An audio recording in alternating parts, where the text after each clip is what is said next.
Next up is Anand Varadaraj, and he is here to talk about fostering inclusivity in film and media.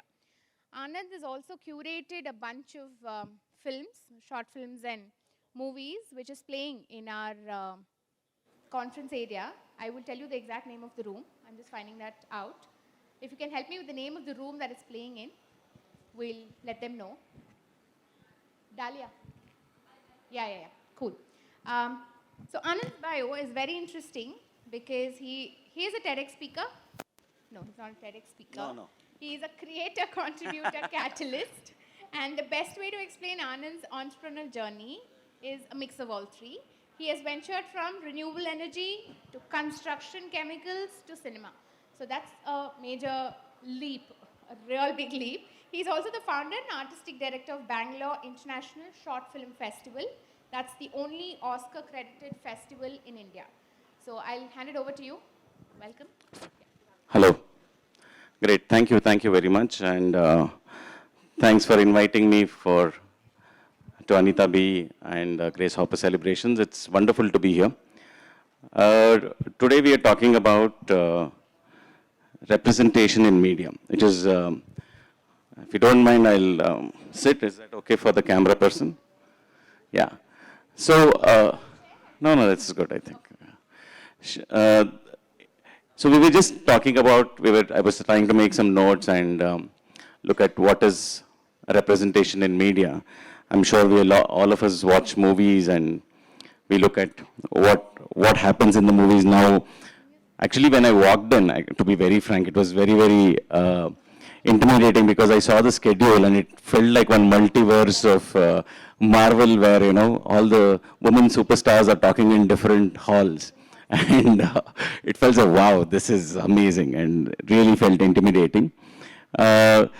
So from there, if we talk about representation in media, I wanted to talk about taking a small thing about how we represent in movies. I'm sure all of you have seen Kuch Kuch Hota Hai, and you remember how Rahul doesn't even look at Anjali when she's not wearing a sari and a bindi, and Anjali has to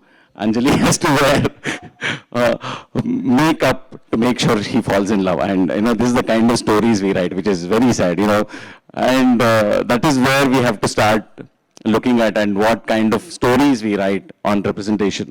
And it's also, but I have to also talk about how the writing has been changing. For example, from the same hero who did also Chak De, where the representation was amazing.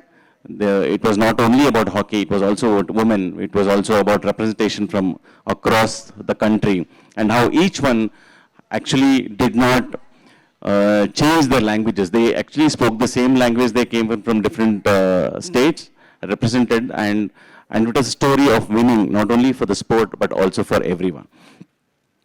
I also want to talk a little bit about the landscape of inclusivity on some of the films which we have been discussing. I don't know, some of you might have seen Coda, which won the Oscar for children of deaf adults. It won a wonderful movie, how it is written. And if you have also seen I'm sure a lot of fans of Schitt's Creek who talked about and normalize LGBTQ+, without any kind of pinpointing of what the gender is. It was just a full normalization of free flow of storytelling. And it was just amazing on that. And there are also other films which talk about casteism, and how there are a lot of films on, especially Article 15, if you have seen.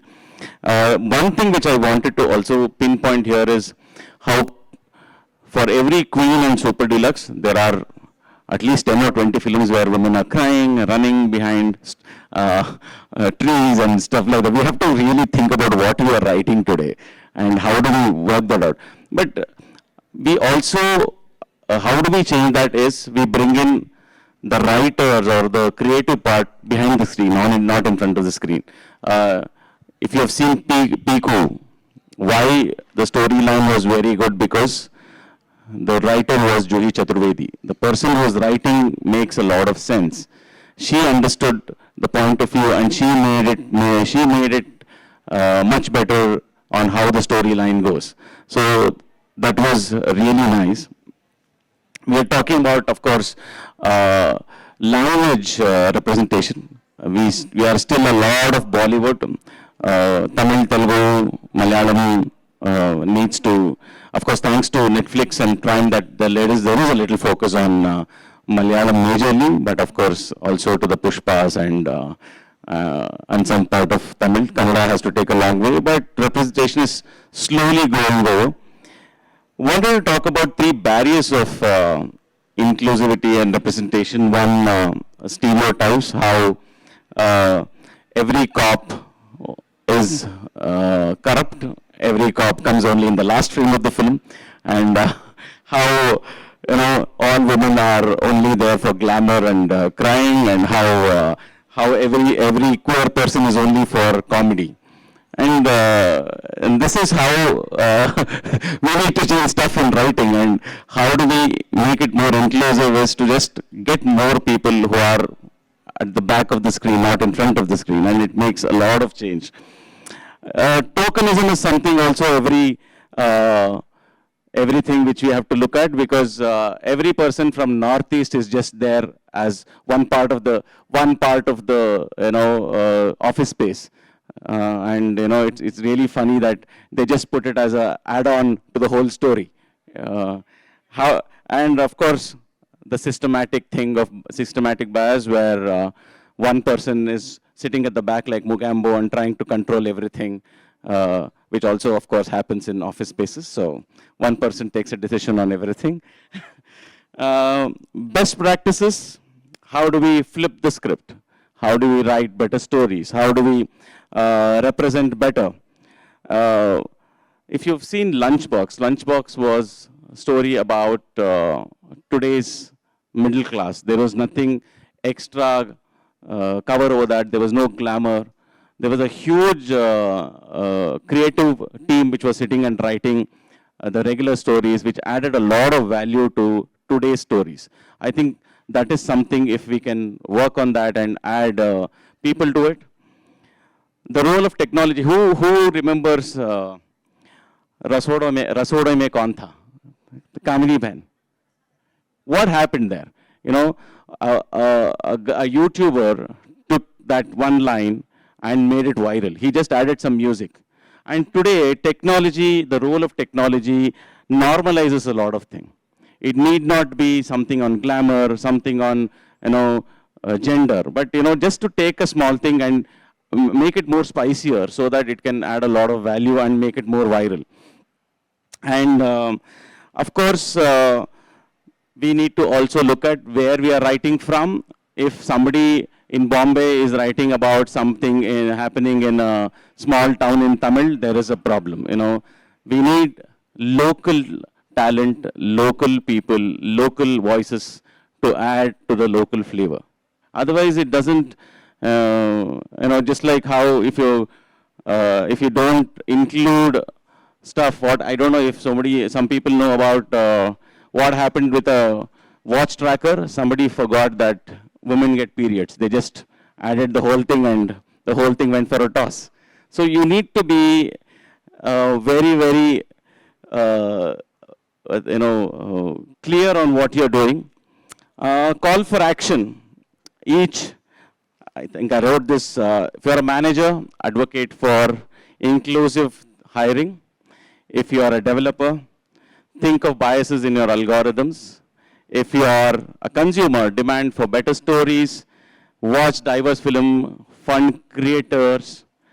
Inclusivity is not something, you do a favor for. It's like a muscle. You have to flex it every day to make it better and better.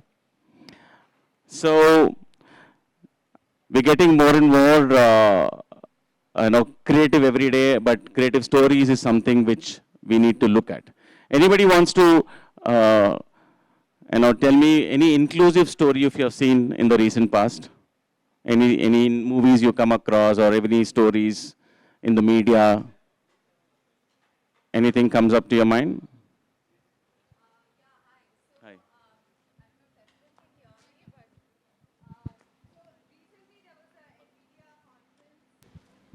You know, firstly, kudos to everything that you're doing, and we need to see more allies like him coming and supporting, because gender equality is never about one gender, it's about all genders coming together.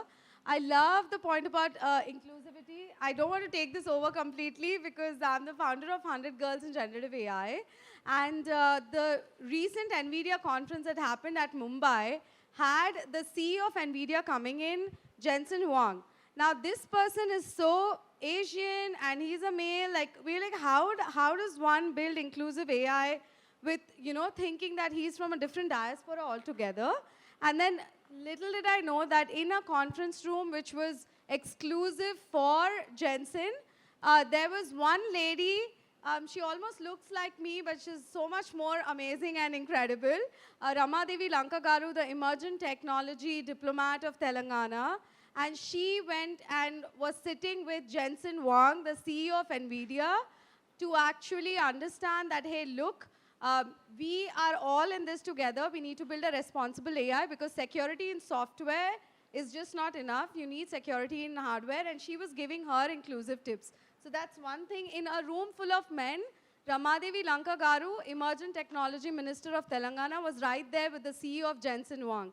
So do look her up. I think in one of the Anita Bok posts, I do have a picture with the CEO himself. So that was one incredible story for all you amazing ladies out there.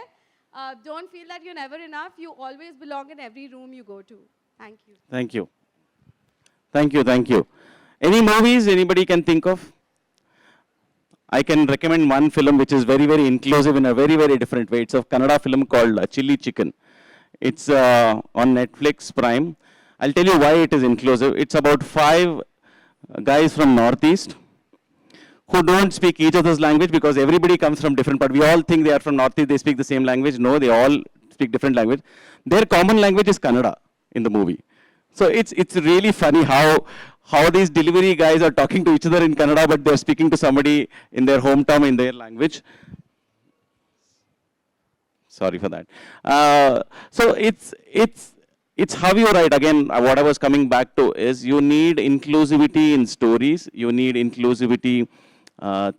You have to think inclusive. It's very, very difficult how to, for example, I don't know how many are you from Bangalore here or watch Kannada. There was a old serial called Garva. Anybody has, okay, it's almost 15, 20 years now. Garva has a very interesting point. There was one person in that who was autistic. And he comes up with crazy stuff while he was speaking because in the writing, there was nothing like they treated him special. He was very inclusive as part of, as a person.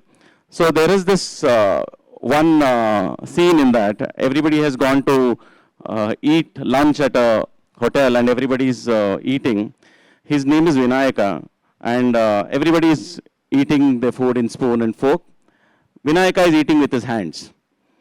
And everybody is shocked because it's like a 5-star and somebody turns up and say, Vinayaka, what are you doing?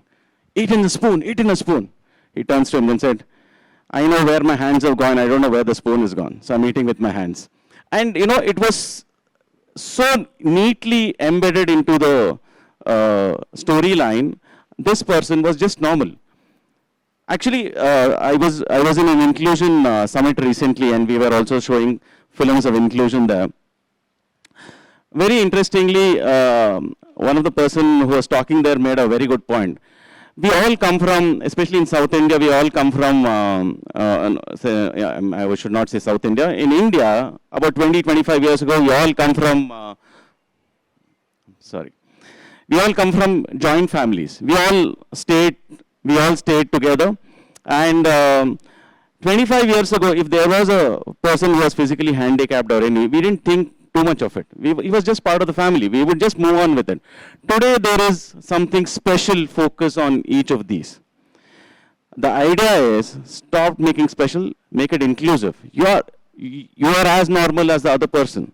And if we start doing that, I think that's the day we can write better stories, we can tell better things. When Jai and Viru can become best of friends and Pushpa can do a swag, I think we can also write better stories here. So thank you very much. Thank you for being part of this. Thank you, Anand.